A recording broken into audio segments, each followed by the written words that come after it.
But actually, what I'd like to put to you is that why should anybody believe you? You started with some pledges in 2019, if I can just finish, which you've dropped. You economic justice, including increasing income tax for the top 5% earners. That's gone. Social justice, including abolishing tuition fees, abolishing universal credit. You've dropped that. Defending migrants' rights, including defending free movement as we leave the EU and a compassionate immigration system. You've dropped that. So why should we believe any of your new 6 first steps? Sir Keir Starmer, I believe, can hear us now. We might have a slightly dodgy connection to Scotland, but good to speak to you this morning, both you and the Prime Minister today, promising cheaper gas and electricity bills.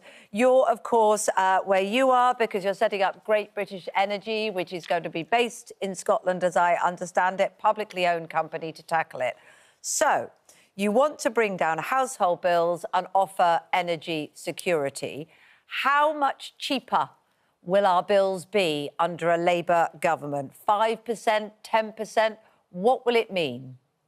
Well, we want to, as you rightly say, set up Great British Energy. That's a publicly funded, a publicly owned company which is owned by the taxpayer, making money for the taxpayer by investing in clean British power. Now, clean British power is renewables, which is about a third of the price of fossil fuels at the moment. And that ought to bring down the household bills by about £400 for each bill. But that's a permanent drop. This is the big difference, I think.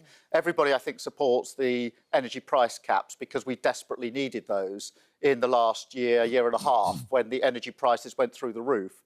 But they're sticking plasters, in a sense. They cost a lot of money. They're a short-term fix. The long-term fix is to have Great British Energy to invest in clean British power and bring down our bills for good. It also gives us a couple of other advantages, which is that we have energy security because it's our own energy, and so Putin can't put his boot on our throat. And it creates tens of thousands of jobs. I'm sure you'll have costed all of this very carefully because you know that's one of the accusations that's always hurled at Labour in particular. Have they costed this? Are you being straight and honest and understand it? I'm sure you costed it. This is being paid for out of the windfall tax, isn't it? We know that you had a promise about investing $28 billion that you had to change and roll back on. Now I believe about $6 billion. A lot of people...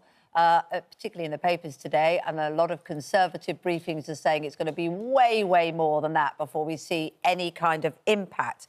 So are you being honest about the cost of going green, not just financially to us in tax, but also in terms of job losses? Because you're there in Scotland. Could you rule out job losses there if we move from the industry? Yeah, let me be very clear.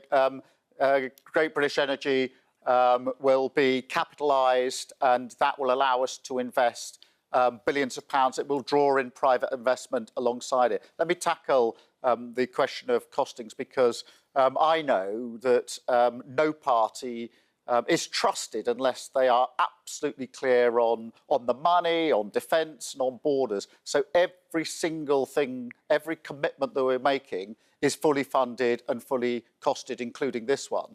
But we do have to invest in the long term. And one of the problems, I think, of the last 14 years is that we've had what I call sticking plaster politics, where we put expensive plasters on problems. We do it with the NHS as well, and I don't want to interrupt you, but I'm aware you're very busy. So how far will $6 billion take us? Well, 8.3 billion is the money we want to invest in clean British power. But that is to trigger, this is very important, private investment to come up alongside it. So we have been talking to private investors about how they will match that. We want a match of 1 to 3. So every pound that the taxpayer puts in is matched by 3 from the private sector. But then the important thing about Great British Energy is when the money is made, it comes back to the taxpayer. That's the bit we're missing at the moment, because at the moment when people pay their energy bills, the money is going elsewhere. I want it to come back to the taxpayer here. Mr Starmer, can we talk about sort of the pledges that you call, what you call the first steps? You know, what people really want to see from a new government, whoever that might be, are promises and pledges that governments stick to and see some trust and credibility. First of all, you're being accused, a lot of your steps, the 6 steps that you labelled, things about the NHS, the economy and stop the boats, are very similar to Rishi Sunak's. But actually, what I'd like to put to you is that why should anybody believe you? You started with some pledges in 2019, if I can just finish, which you've dropped. You economic justice, including increasing income tax for the top 5% earners. That's gone. Social justice, including abolishing tuition fees, abolishing universal credit. You've dropped that. Defending migrants' rights, including defending free movement as we leave the EU and a compassionate immigration system. You've dropped that. So why should we believe any of your new 6 first steps? Well, let me just take on both challenges you rightly put to me. Firstly, these are fundamentally different to the government. Our first step in health is 40,000 extra appointments every week to bring down a waiting list that's now nearly 8 million. That means everybody watching or listening to this programme probably is either on a waiting list themselves or know somebody who is. That will make a massive difference to the lives of people, not just their physical health, but also the economy. Or take the other challenge that you put to me, take what we say about a new border command to tackle the gangs that are running the vile trade of people being put in boats across the channel, versus the government's Rwanda gimmick costs hundreds of millions of pounds, and now we know it isn't even going to work. Just on that, Mr Starmer, I remember, and I think I've interviewed you before on this show, and other members of your party, MPs, and the line from Labour about migration was safe and legal routes. That's what we want, safe and legal routes. Now there seems to be this sort of hard-line, sort of anti-terror strategy about combating. What happened to, and I'll quote you again, the compassionate immigration system that you promised? What about those safe and legal routes that we used to hear from you back in 2019? There is absolutely no progressive or compassionate argument for putting vulnerable people, the most vulnerable people sometimes in the world, in a small boat to make that dangerous crossing by a small boat over the channel. Therefore, isn't the first thing safe and legal routes in Kabul, in Afghanistan, in Syria? A lot of UN and the UN and the refugee agencies are saying those safe routes don't exist, and that's why they head for the boats.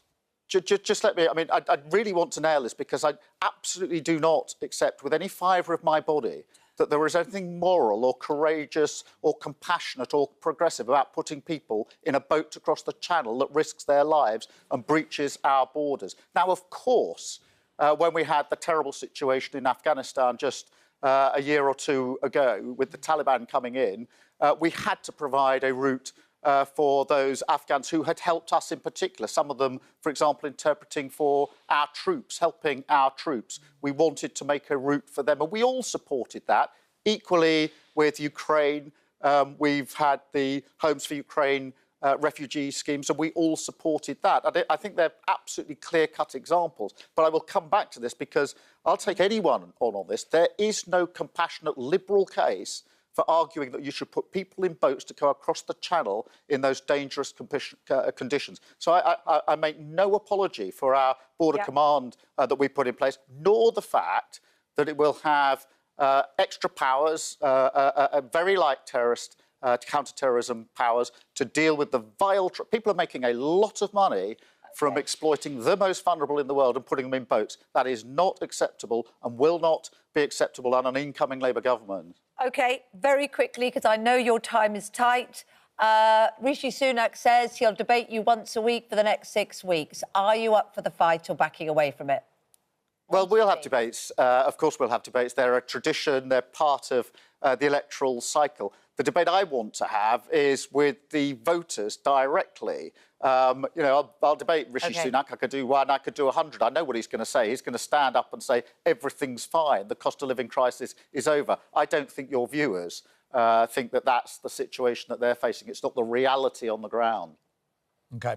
Sir Keir Starmer, we'll have to leave it there. We have run out of time. But thank you so much for joining us from Scotland this morning. And we hope to have you back on the show I'm sure we'll speak again. Yes. I'm sure we'll speak again. Good to speak to you.